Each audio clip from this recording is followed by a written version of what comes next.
This video is for you, the healer, the practitioner, the therapist.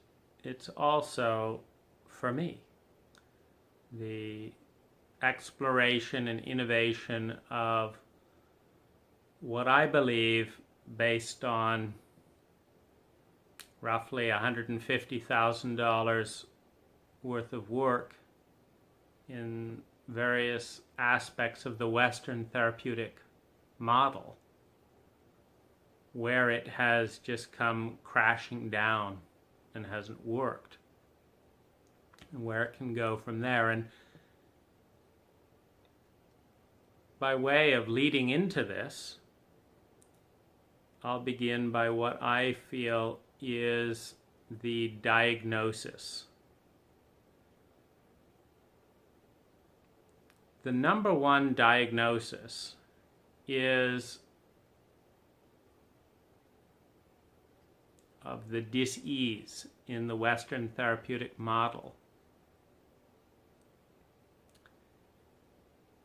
is,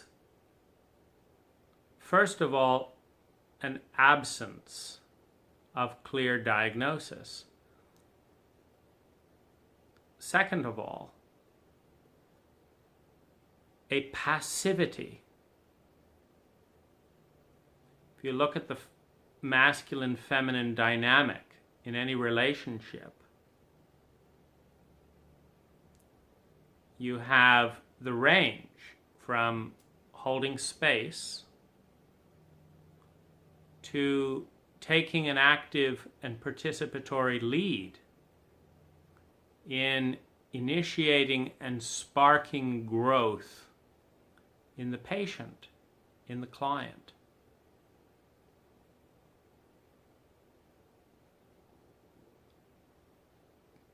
I have yet to experience a formal diagnosing process by any therapist.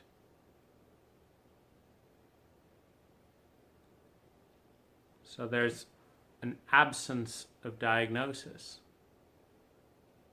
Number two, there is a degree of untenable passivity, of listening without end, of listening without the responsibility to gather, formulate something with expertise that is more insightful than anything the patient can create on their own. And number three, send them off to do the work. Number four, there's an absence of clear definition of the framework of the relationship. No therapist that I've encountered in any of the variations, from shaman, energy work, Reiki practitioner, marriage and family therapist, psychotherapist, there's an absence of articulation of the paradigm of the relationship.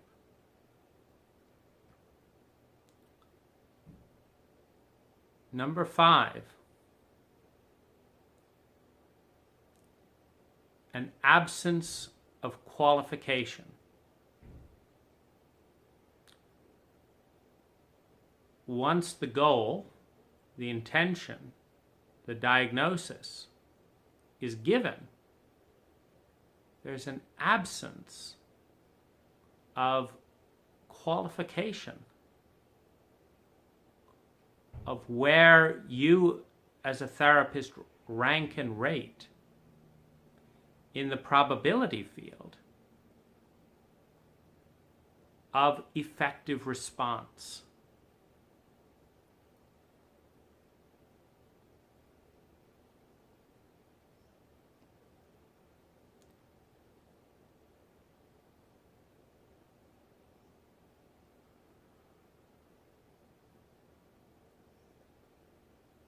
Number 5 or 6.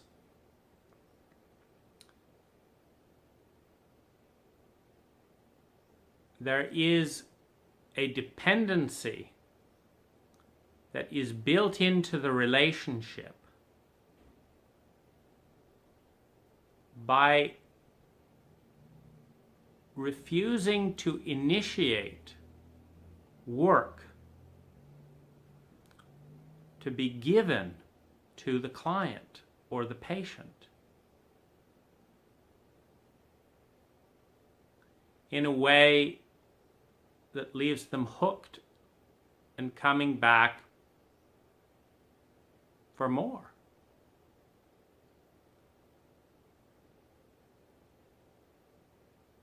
Number 7.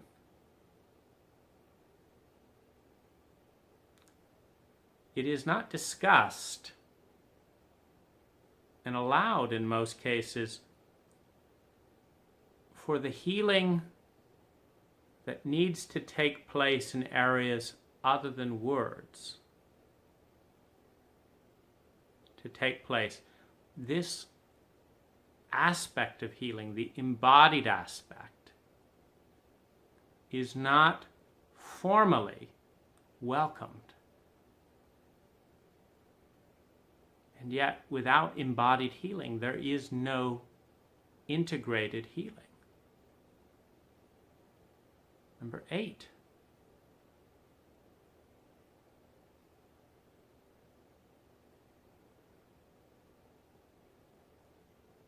The stand that must be taken for an individual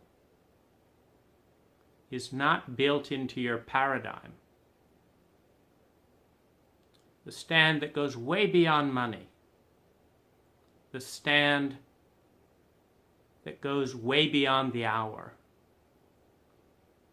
The stand that you must evaluate whether or not you are willing to take. Am I willing to take a stand for this human's health and well-being? Are you willing to take that stand? And if you are you willing to formalize that in a statement? The absence of a stand is an untenable position from which to invite and lead a client or patient into their deepest pains, their deepest traumas, which absolutely require that stand.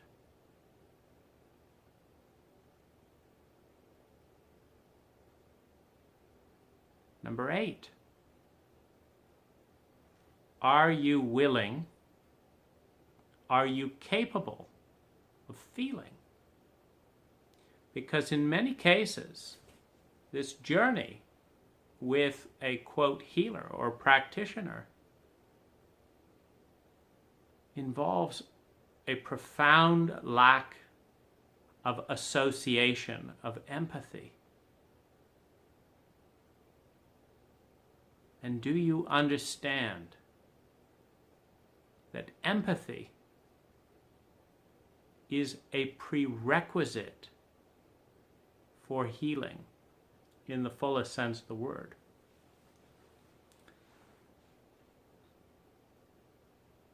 That being the diagnosis of a failed Western therapeutic ethic that sees millions of people getting almost nowhere. Some statistics say that a third of the time it works, a third of the time it's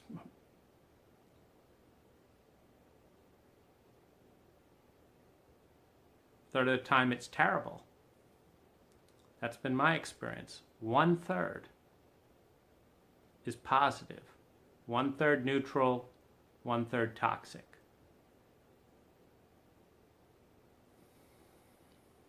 What's the response? Number one, a detailed, thorough questionnaire and intake form.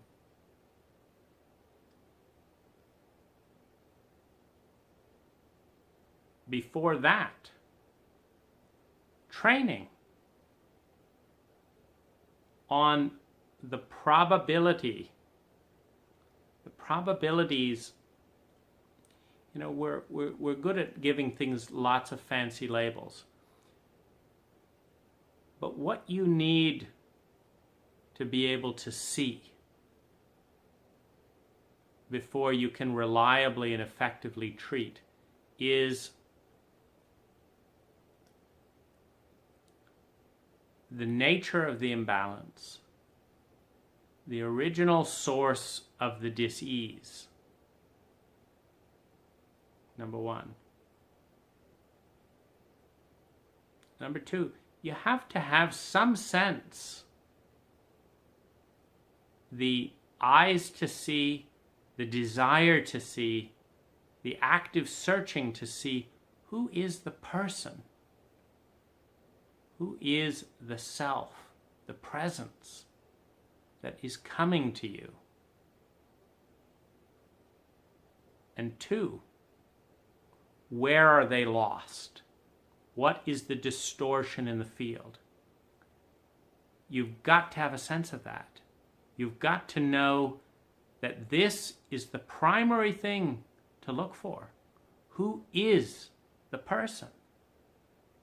And what's the distortion field?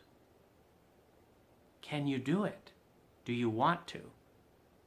Is this the right field for your work? Or are you, like so many, troubled, disturbed, confused by the pain, by the trauma that you have dealt with, drawn to this arena of objectifying and naming all of these imbalances in others, in some ways living vicariously through the feelings of others, seeking to understand yourself. This is not a bad reason to get into the arena.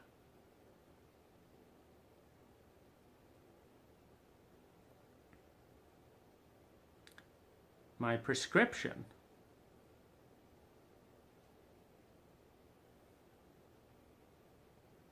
and this is not an easy thing to do. My prescription to a healer, to a therapist, is number one, you do your own work. You deeply understand the program of your family as a constellation, as a family unit. This is your role. This is why you're supposed to be doing this. This is how you served your parents. This is how you served the family imbalance, the family constellation. And you know your role well. Now, this role comes with strengths and with blind spots and limitations. You've got to know and understand your role and how it came to be. Number one. Number two, you have to know your culture, which means you've got to get outside of it. If you're an American, you've got to go to a place like Thailand, where the fundamental assumptions on many cultural continuums are the opposite. You have to know your culture. And you have to know who you are and who you've become to appease, to satisfy, to fit in, to integrate with that culture.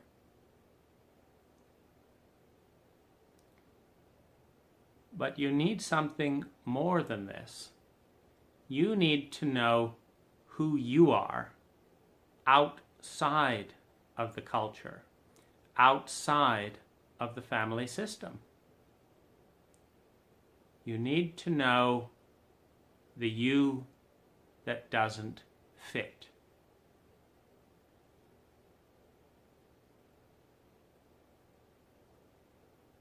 Most importantly of all, you need to make the break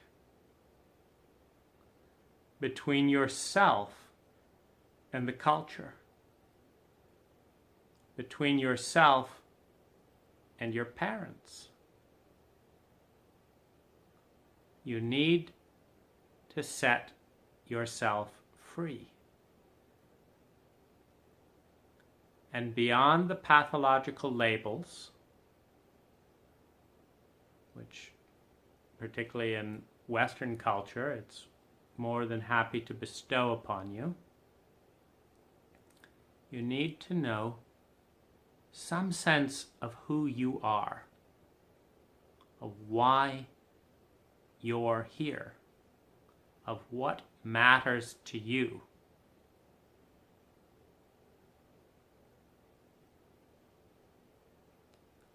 And to be an effective healer in the mental, emotional, spiritual terrain.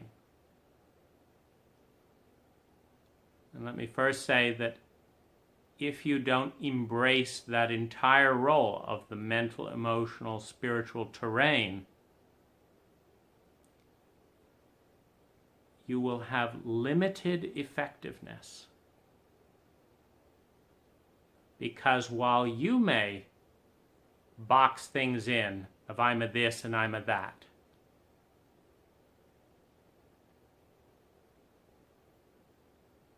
the truth of who your client, your patient, and ultimately your friend is not subject to those boxes.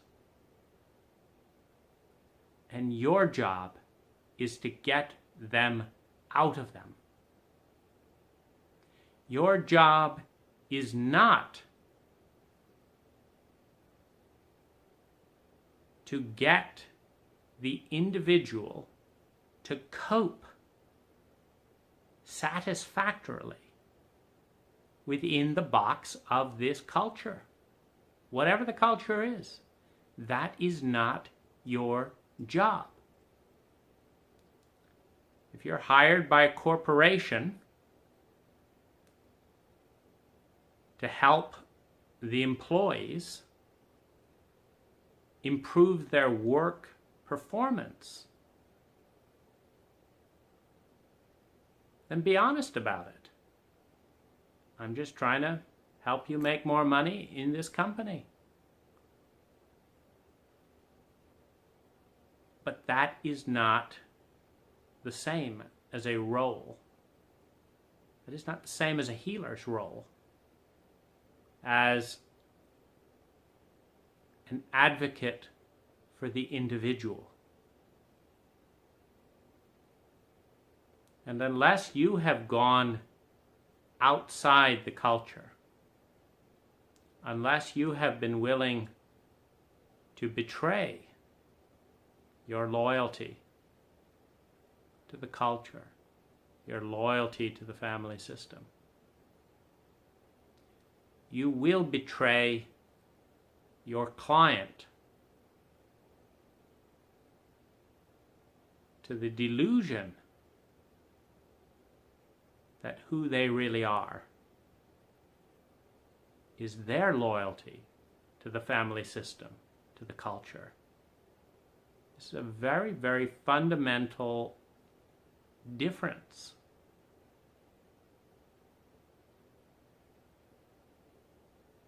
Unless you know who you are, outside of the culture, outside of the family system, outside of the economic and political system.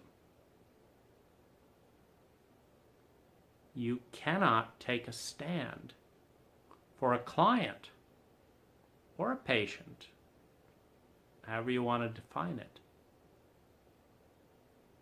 to find out who they are. And so you are not in the business of healing, of integrating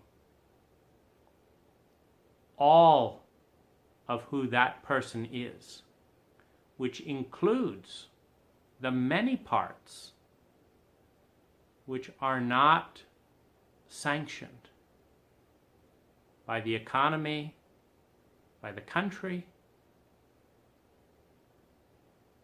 by the social structure,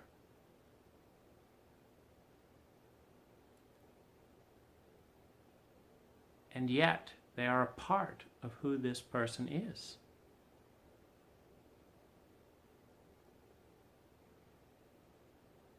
You cannot advocate for a person until you know yourself outside of the system, whatever the system is. You cannot heal unless you understand that the whole self is always bigger than the system, and thus outside of it.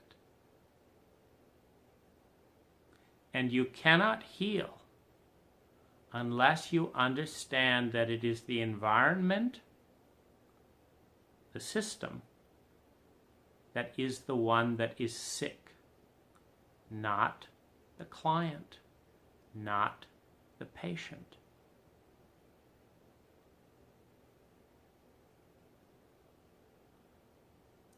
There is no healing that takes place at the deepest level until you understand that, one,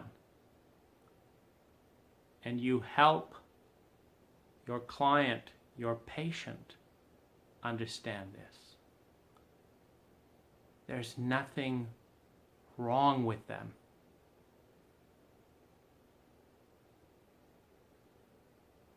They are at war with themselves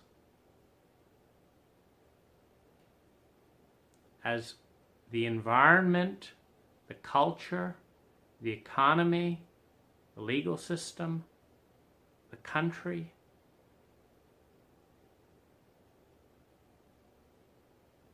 the religion, fights the parts in themselves that do not fit, that are beyond the pale. And you will get nowhere unless you understand that, and your patient and client understands it also. Your job, when you understand that, is to go back to the original wound. When this reality slammed into that individual, knocked the wind out of them, and told them, you do not have the space or the right to be who you are in this world.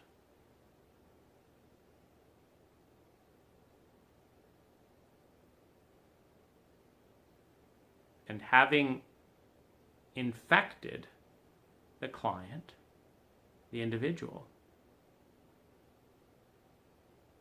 proceeded to then ignore, shame, play martyrhood, do any kind of number of games to the backlash of that wound.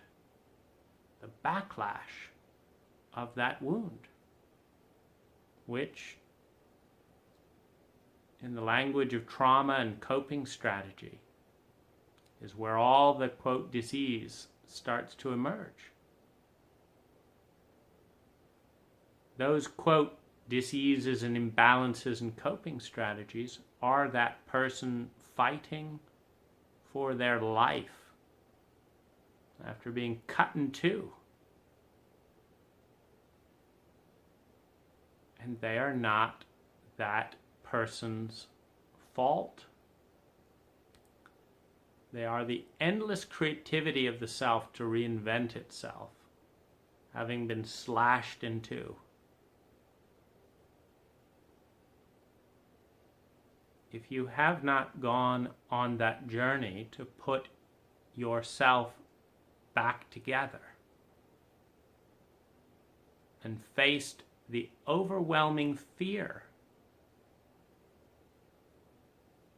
of being disowned by everyone, you are not in the position to stand by the individual you are ethically bound to advocate for as they go on their journey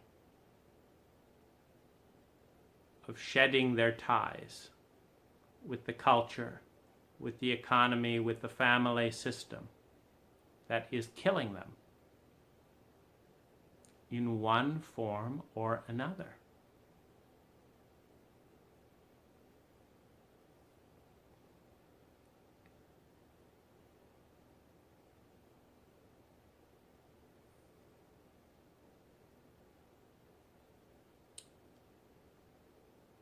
One of the most potent ways to gain this third birth,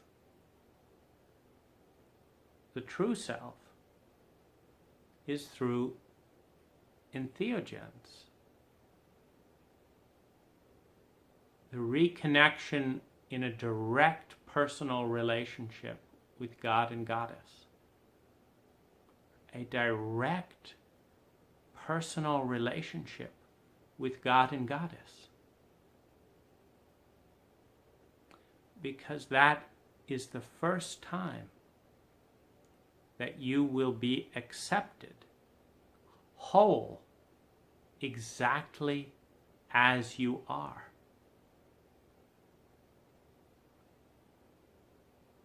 With the clear message that there's no problem. If you haven't gone on that journey and survived it, you cannot guide your client, your patient, on that journey, or give them any hope that they will survive it also.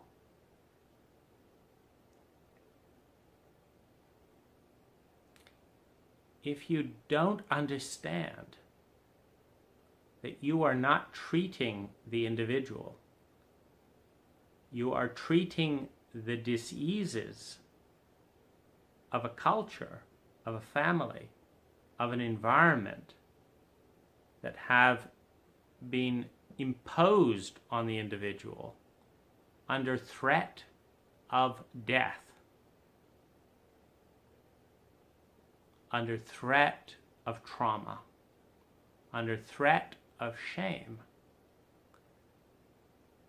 You don't know your role as being the one voice, the one human that is the protector and the doorway back to the divine. Your job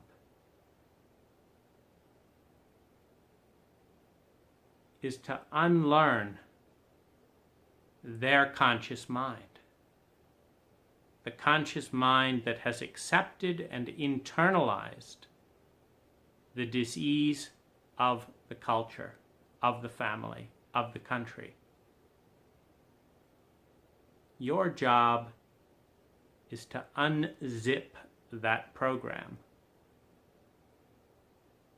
and reveal the wholeness and the beauty, the goodness of that individual back to themselves, and to serve as protector and way shower until they heal the ultimate wound, which is the separation from the divine. The separation from the divine. And the belief that they are flawed and unlovable. That is your sacred trust, to unzip the toxins and the burdens and the shames one after the other, until your guest, your friend, your lover can walk naked back into the light, knowing there's nothing wrong with them. But there may be an enormous amount wrong, an enormous amount of dis-ease and dysfunction in the world around them.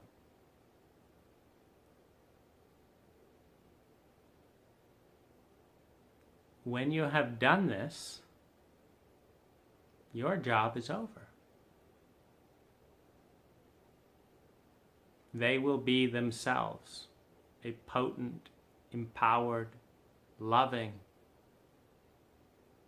joyful individual.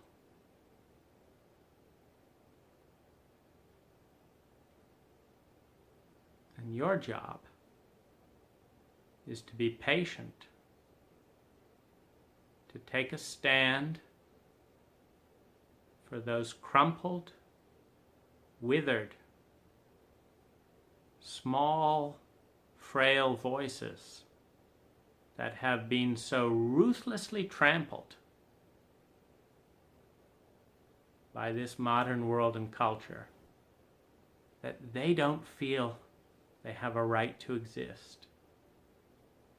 Your job is to take a stand for the minority and unrecognized, unhonored voices, to shift and support that individual in shifting the balance of power.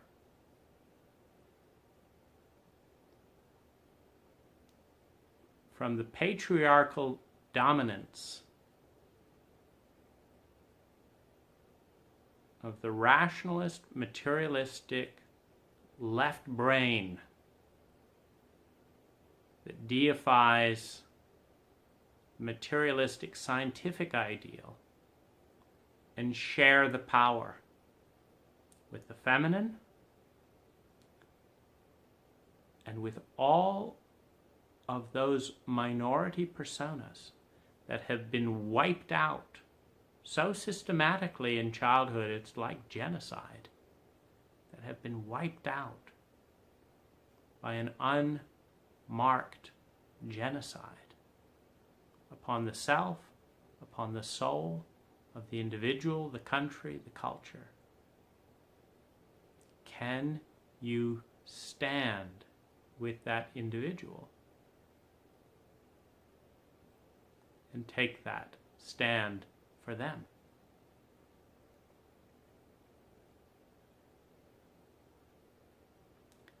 In a way that works.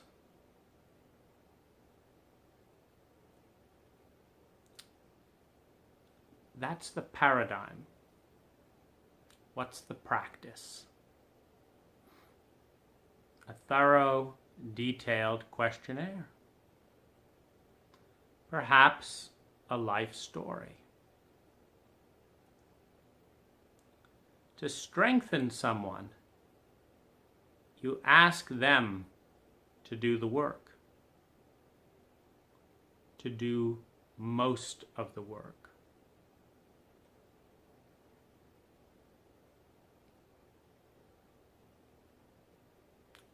Write a 10, 12-page story about who you are.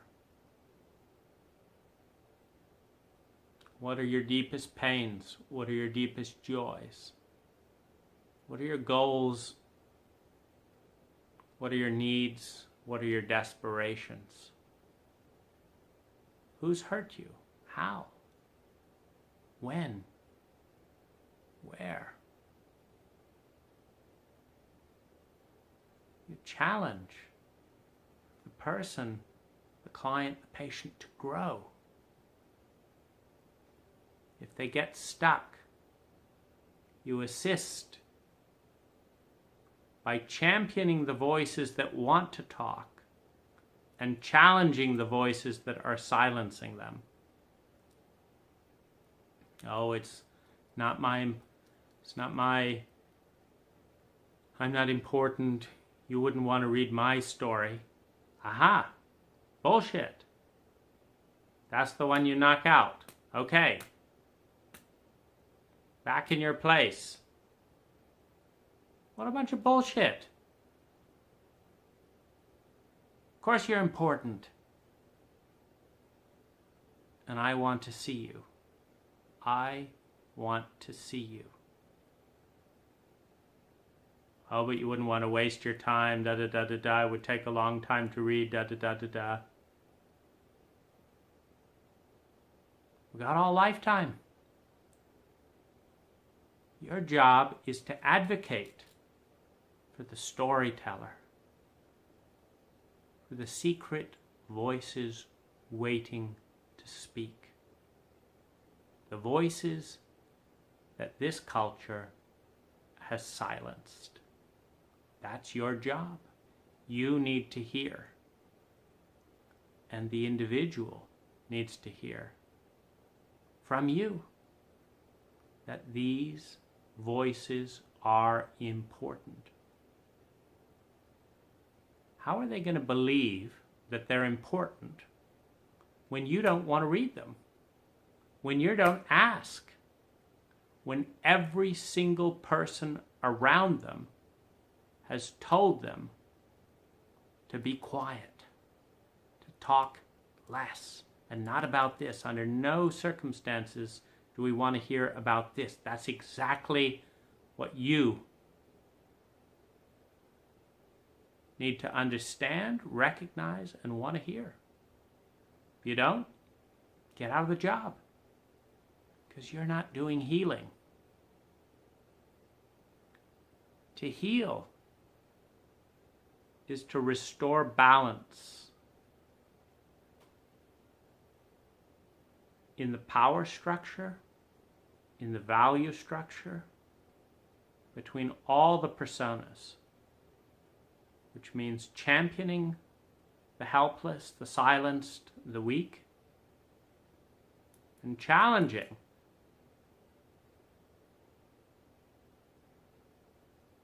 the pompous arrogance of the Western left brain to silence that, challenging that.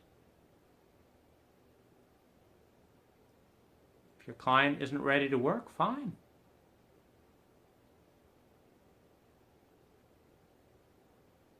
They don't have to. But you need to know the difference between a client that's ready to work and doesn't. And you need to teach them. You're not ready to work because of this, this, and this. You will be ready to work when you can do this, this, and this. I'm here when you are ready to do your work. I will not be used to let you abuse yourself.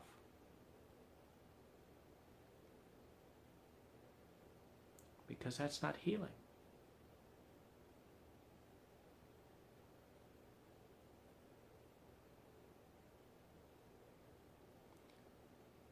you need to know what is cutting edge in this mental emotional terrain. You need to educate the clients about the various stratas. If they want to work to develop an effective coping strategy for an innate imbalance that's set in place by a wound that is yet to become conscious, you need to tell them the layout of the land. This is not healing. This is not integration. The truth is, there's nothing wrong with you. But if you're so terrified by not being able to function, we'll work on this bit for now. For now. But you need to know this isn't it. In a culture that's this hung up on money, if you can't make any, I understand your terror. And I will work with you to create a strategy, a coping mechanism that lets you take a breather, that you won't be thrown out in the street by a bunch of sociopaths that could give a shit about who you are, what you're here for, how you feel, what you need. But I'm not going to stop there. I'm going to take a stand for you.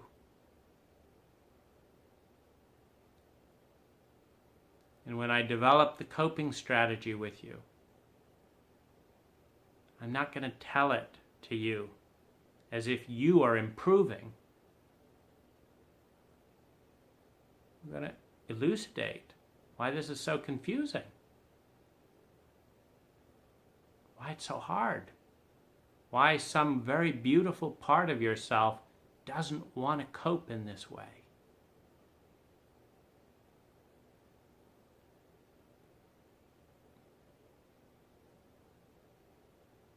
By emphasizing the inadequacies, the blind spots, the craziness of the world around. The client has got to get the message. It's not their fault. It's not their dis-ease. It's not their problem.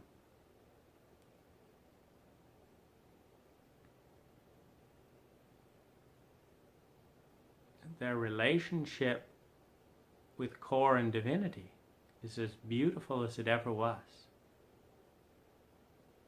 But that this culture doesn't welcome that authentic core in the way that would be most graceful and natural. It's got to go through all these circuitous routes that are insane, that are imbalanced. And in asking and teaching someone how to play along with that,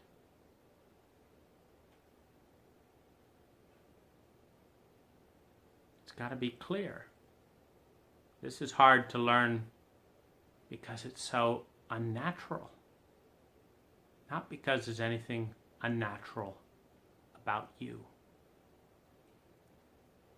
It's the fundamental message of healing. There is nothing wrong with you. There may be all kinds of complications with you in a sick environment or your coping strategies in a sick environment. There's nothing wrong with you. One person at a time.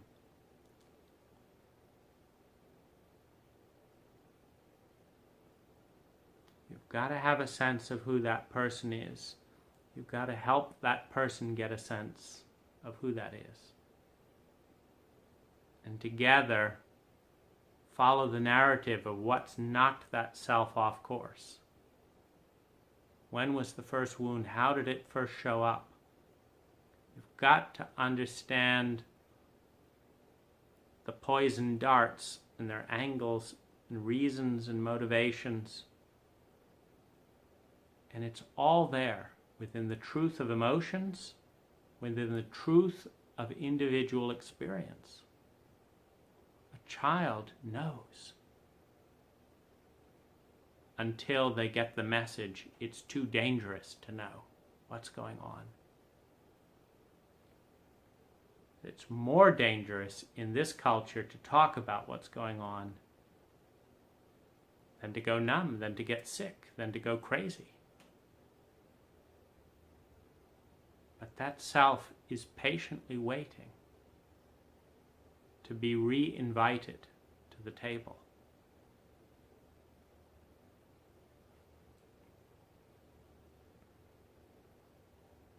The protocol around all of this, the client does most of the work. The reading, the writing, the exercises, the healing work with their inner child. They do most of the work. Otherwise, you're enabling a dependent relationship.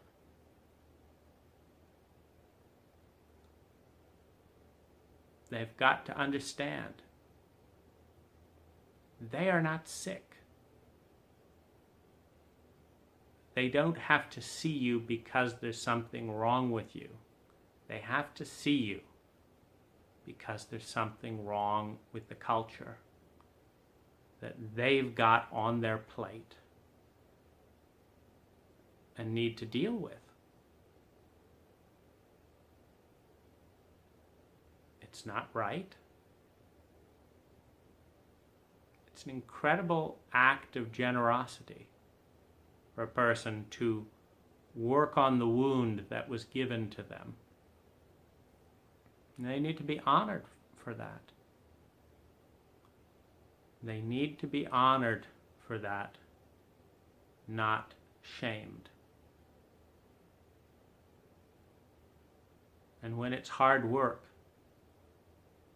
they need to be honored for the intense cruelty of some of these cultural wounds and how difficult and self-perpetuating they are.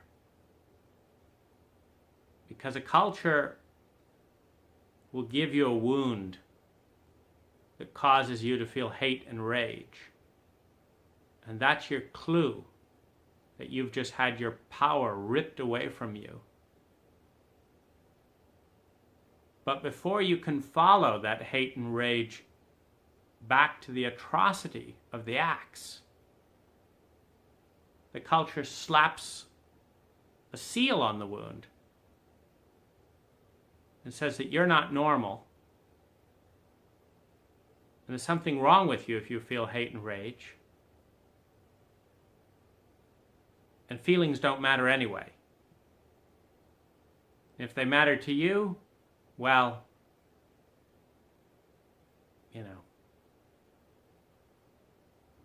mere women. We're all a bit embarrassed for you. Weakness. This is the way the game is played. You hurt someone. Then you shame, humiliate, and discount the feelings of that hurt. And then you say that real people, real men, real people, get over it, don't talk about it, move on. Who doesn't want to be part of that bunch?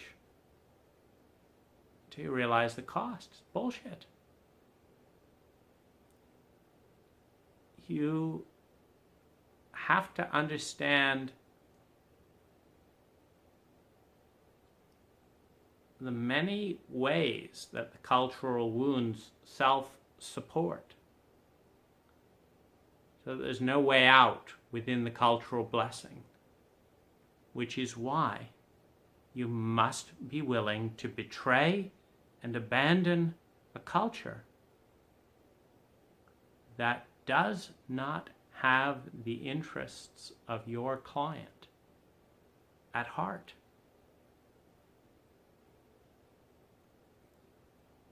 that will just write off X amount of suicides and this and that and the other rather than doing a damn thing.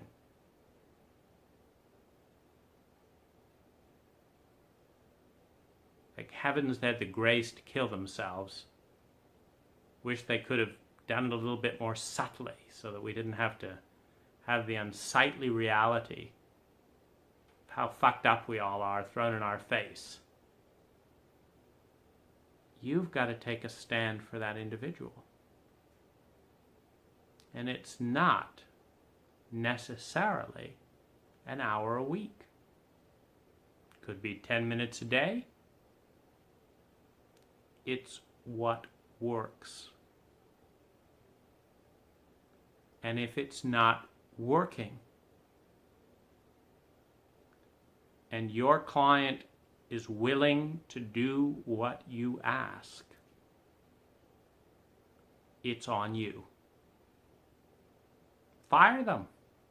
Get them to someone who can help them. Give them their money back. Own your shit. Gather data. Is this working? Establish a framework, a paradigm, a hypothesis, a diagnosis, and what will show signs of improvement and why. And then look, is it working? 1 to 10, how much? How much? If you are not helping them, if you are taking their time and money and risk, and they are not getting well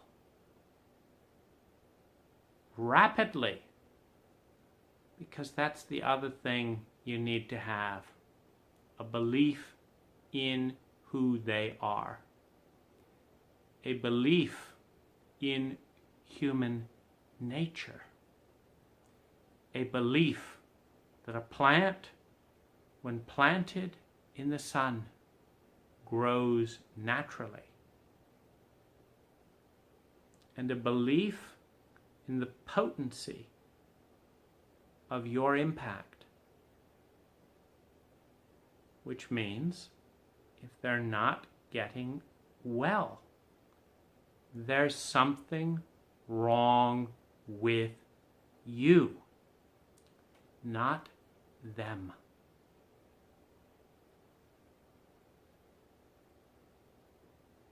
And that has to be owned.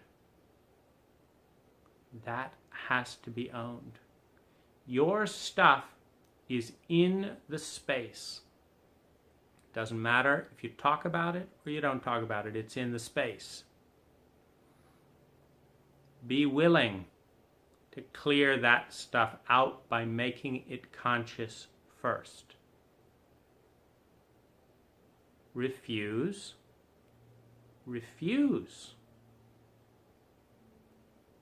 the pleaser in them who will want to take on your lack of character, your wounds on them.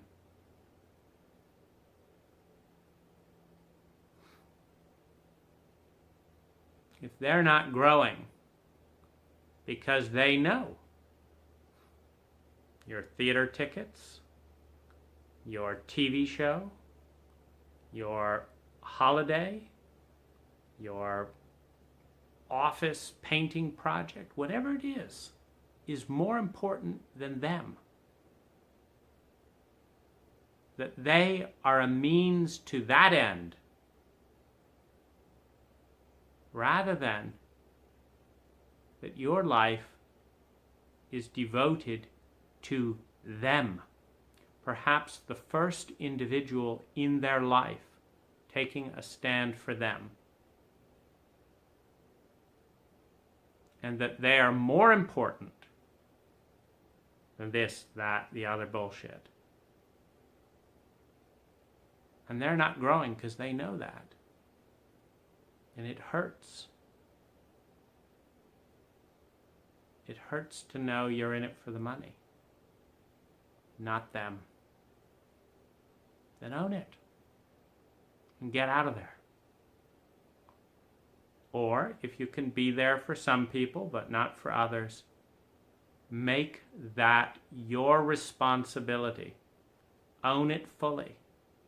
Make sure that as you refer them to someone more capable, they know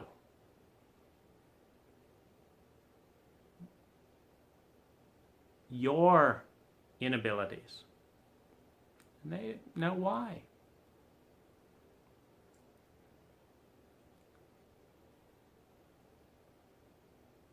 Don't charge them unless you are strengthening them. Make that a trackable metric. Ask for nuanced feedback on every level. Watch their face.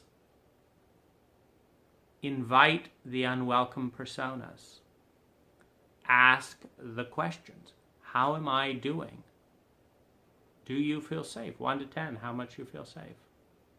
Oh, I feel totally safe. Okay, who's that talking?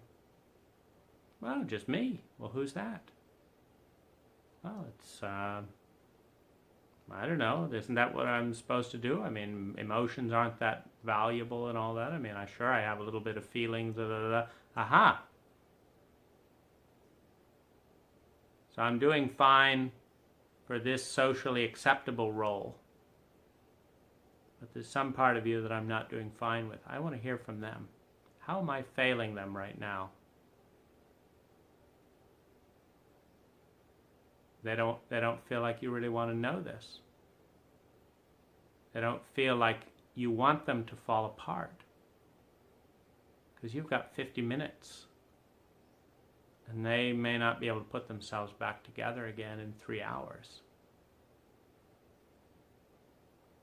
Okay, thanks for telling me. See you next time. Yeah. You're not the person for the job.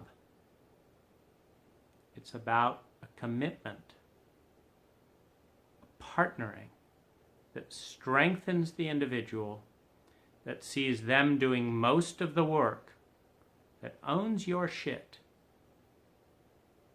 that puts them ahead of anything else, particularly money. It's the biggest crime in this culture, that money is more important than a human soul. The amount of third energies in romantic relationships desecrated because we all know that the good partner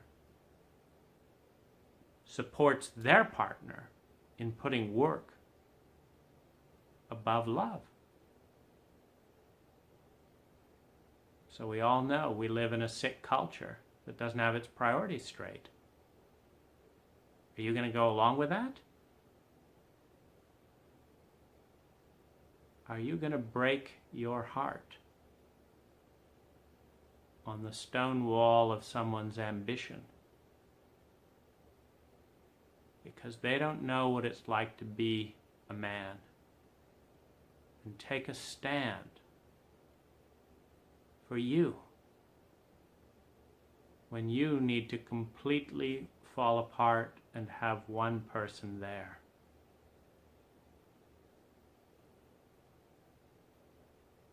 Are you going to hate them because they showcase your inadequacy?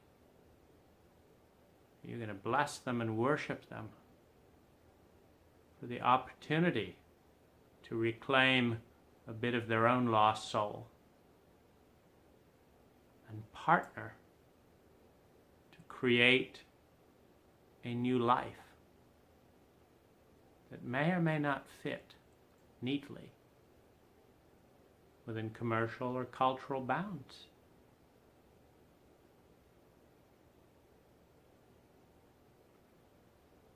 As a healer, as a therapist, this is your work. It's deeply engaging, deeply personal, deeply in service. And it follows one thing. Are they seeing more of themselves? Are they recognizing their truth, beauty, and goodness? Are they growing stronger and more independent of family, culture, and you? Are they getting closer to God, to Goddess? And that naked walk into total self-acceptance, which is the natural byproduct of being totally accepted in divine love. The most powerful tools on this journey are entheogens, which is a complicated and thorny thing to sort out. Trauma diagnosis is top on the list. The body keeps the score, top on the list of reading for anyone with a high ACE score. People need guidance on whether they're in the high sensitive category. Give them work. The work of uncovering their beauty. Remind them constantly, there's nothing wrong with them. They are struggling to survive after being axed in half before language in most cases.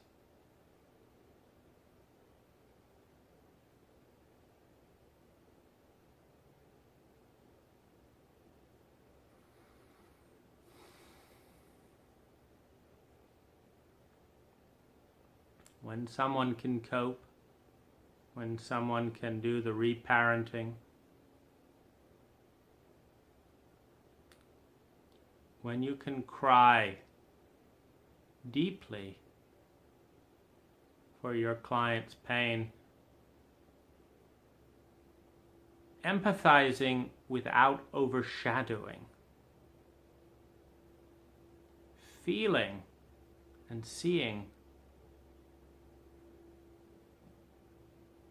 but letting them take the lead, empowering them to discover one thing after another, their love languages, their Enneagram, if that works at all,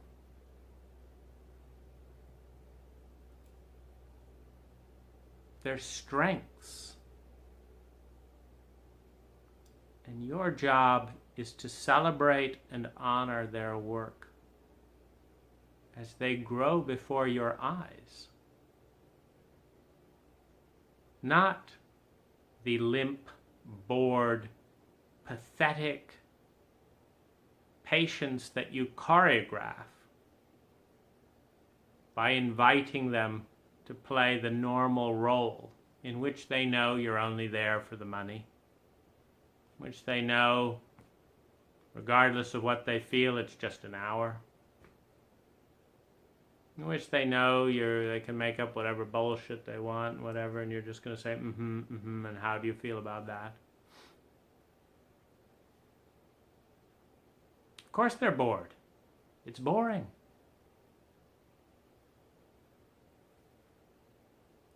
Give them work to do. Make a commitment together to choreograph a path and gauge its effectiveness. Don't hang up on dogma. Find the key that works. If you can't, own it. Own your inadequacy and get them help from another place, because they deserve it. They deserve it.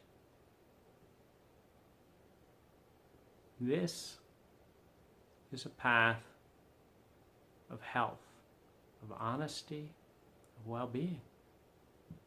Join the club.